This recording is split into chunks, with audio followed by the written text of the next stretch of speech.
Thank you all for being here. I'm not very good with microphones. Is that okay? Okay. And thank you, Helen, for pulling us all together. It's been really a rich 2 days. I have to start with an apology that I have to leave before question time this afternoon. So I welcome your questions and your networking, and that's my email address. Please be in touch. So here we are, Fukushima +2. It has a beginning, but quite frankly, in the human frame, it has no end. And prevention is the only cure, to quote my good friends at Physicians for Social Responsibility, who I thank as well for this event. I want to start with some news, though. I got home to email last night and found out that the Nuclear Regulatory Commission has permanently denied a license for the very first time ever.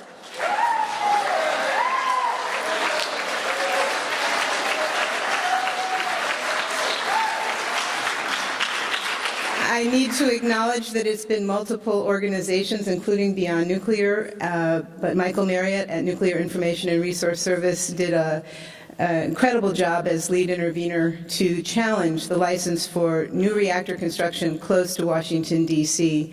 So as we ended our session this morning with the view that we need to move from study to protection, I would say, and prevention. And we have just seen an amazing act on the anniversary of Fukushima by the Nuclear Regulatory Commission. It is an anomalous point right now, but let's see a build in that direction. That circle is empty and is going to stay that way.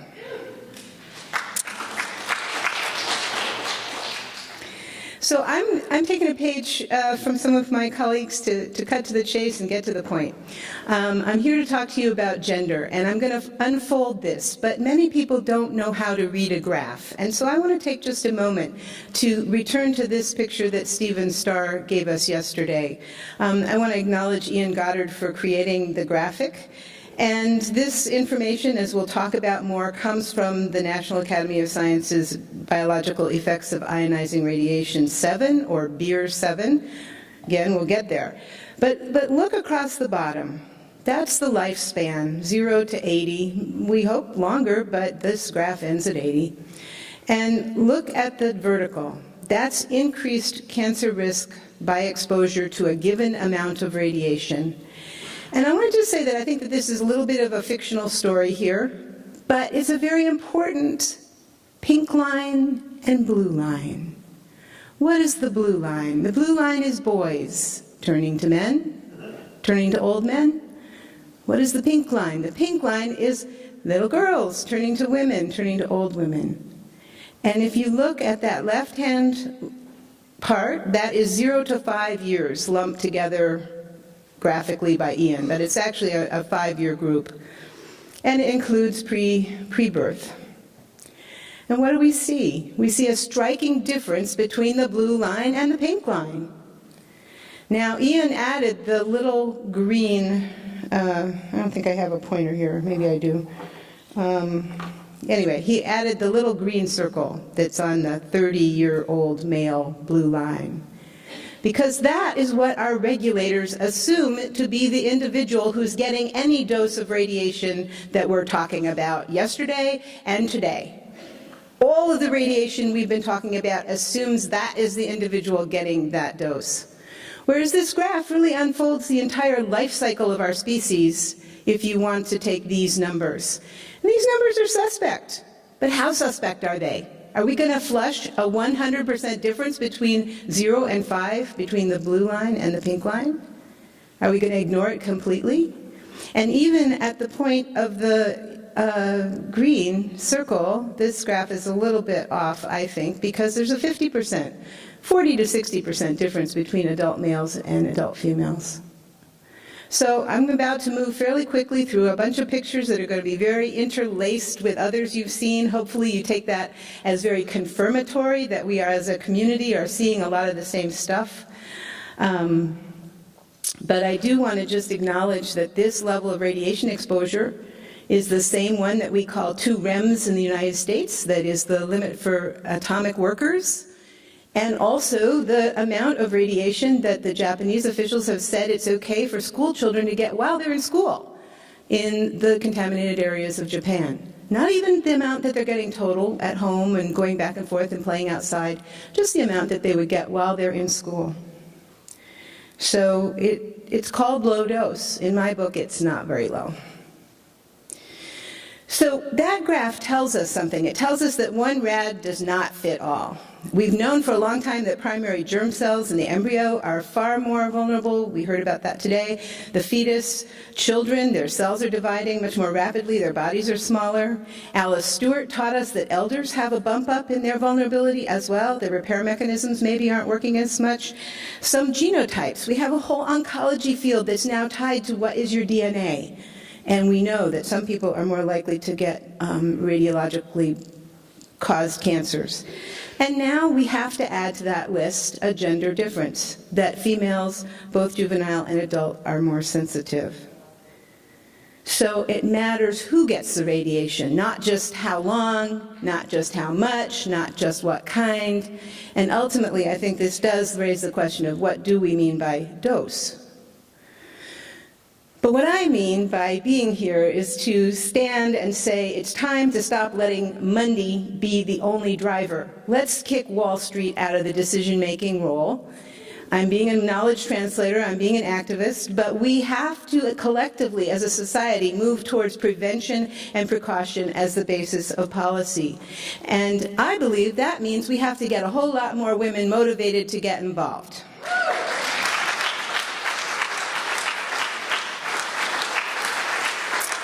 Sadly, it's too late for prevention for a lot of what we're seeing.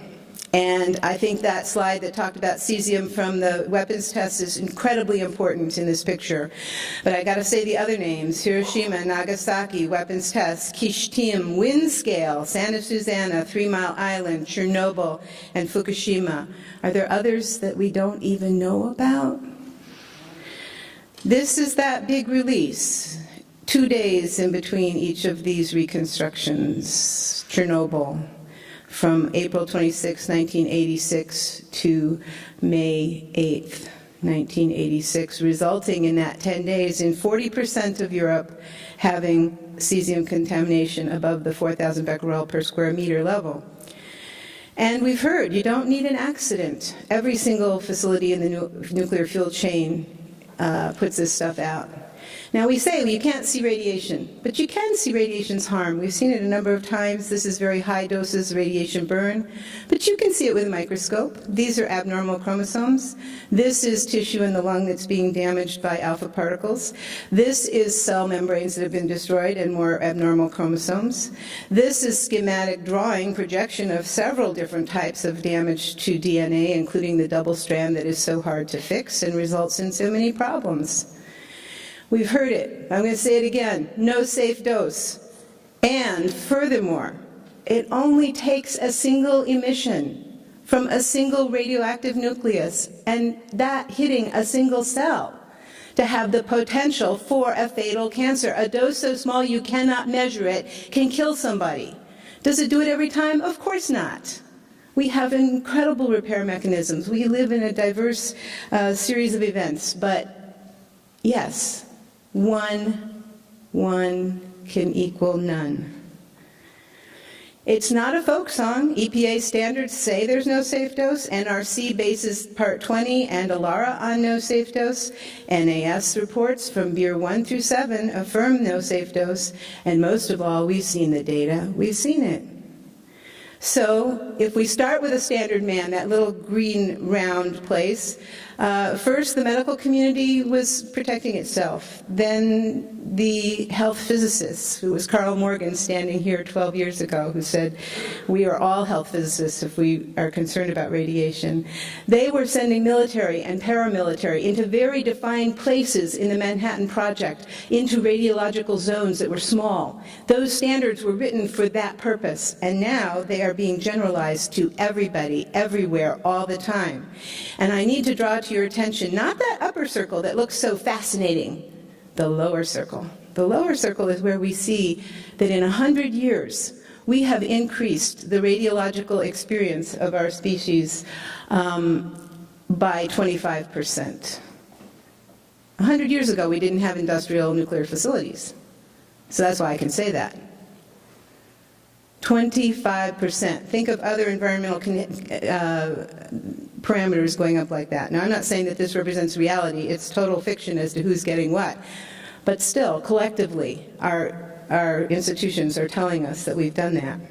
Here is the picture of how it travels through our environment, and it's an honest picture because it shows the man, the standard man. And I just am bringing Rosalie in because it was about 4 years ago that I started getting questions in my public talks about radiation impacting women disproportionately. And I called Rosalie because I couldn't find anything about this, and I was kind of embarrassed. I was 18 years into this work, and I'd never heard this, and where did it come from? And it was Rosalie who said, well, look at this. Well, that was out of print. I called it back. She said, go into Beer 7. It's not in the text. You'll have to look at the numbers. It's in the numbers. And so I did my own independent analysis of the famous report, and I think Steve Wing gave us very strong cautionary words today, that this report is based largely on the Hiroshima and Nagasaki A-bomb survivors. It's largely that lifespan study that he says is deficient in so many ways. It calls to question many things. But what I want to point out is we're not talking only about breast cancer. When I talk about women and cancer, everybody assumes I'm talking about breast cancer. It includes breast cancer, but it is the full range of cancers in which these tables show this result. Those are the lifespan ones. I want to acknowledge Dr. Arjun Makhijani has an Institute for Energy and Environmental Research, and he has a campaign called Healthy from the Start that's based on that lifespan projection. But I spent a lot of time with this lifetime attributable risk table, and this is the one that talks about the adults. And I wrote this paper and published it in October 2011.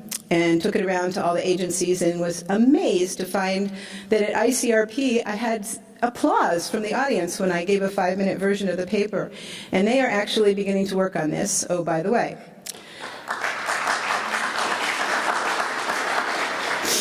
So real people, my son, my sweetheart, me, a little girl who's gone, and her friend. 2 guys, 3 girls, that's the ratio overall.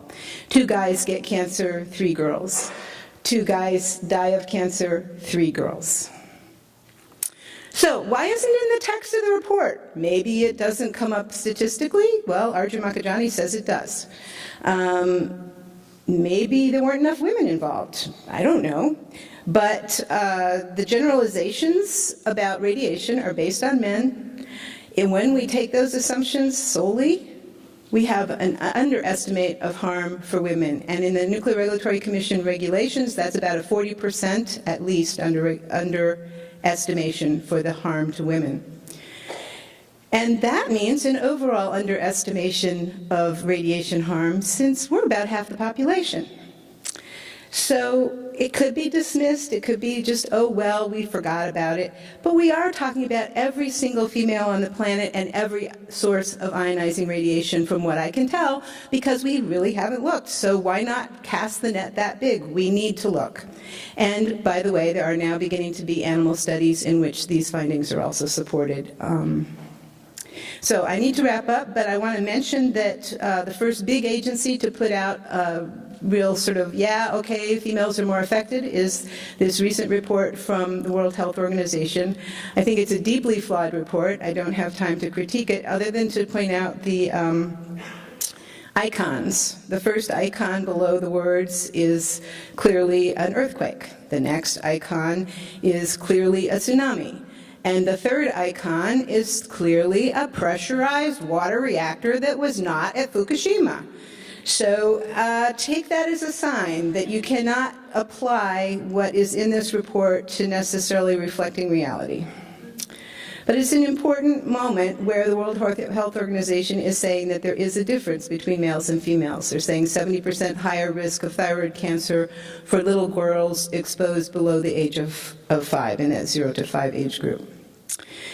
So quickly, ionizing radiation comes from outside our body. I believe there's a huge difference when it comes inside our body, and the Beer 7 report only looks at external. This book, which we've been all talking about, Alexei Yablokov has been with us, does factor internal exposure. There's this famous picture showing that radiation goes to different parts of our body, but the real point I want to make is that once it's in there, there's 0 distance to the point of exposure, so the doses are extremely high. And the other thing is that external beta goes in about 1 centimeter, external alpha bounces off. There's zero exposure.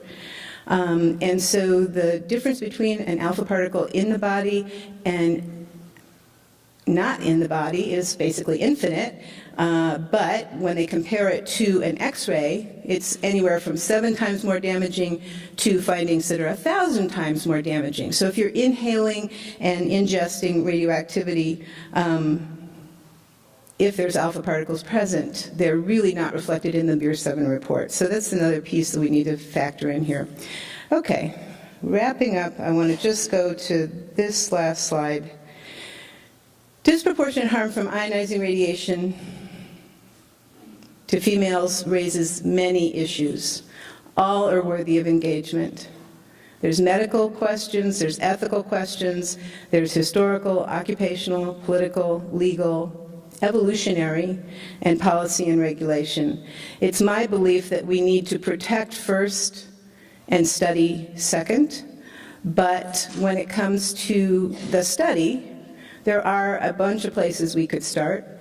Probably not with body mass, because 0 to 5 age group, boys and girls are about the same. But Rosalie thought maybe it's the percentage of reproductive tissue. Someone else said maybe it's the proportion of fatty tissue. Maybe there are metabolic differences. Maybe it's selection, which is long-term environmental. Maybe it's lifestyle, which is short-term environmental. Hard to factor that last one with the 0 to 5 age group, though.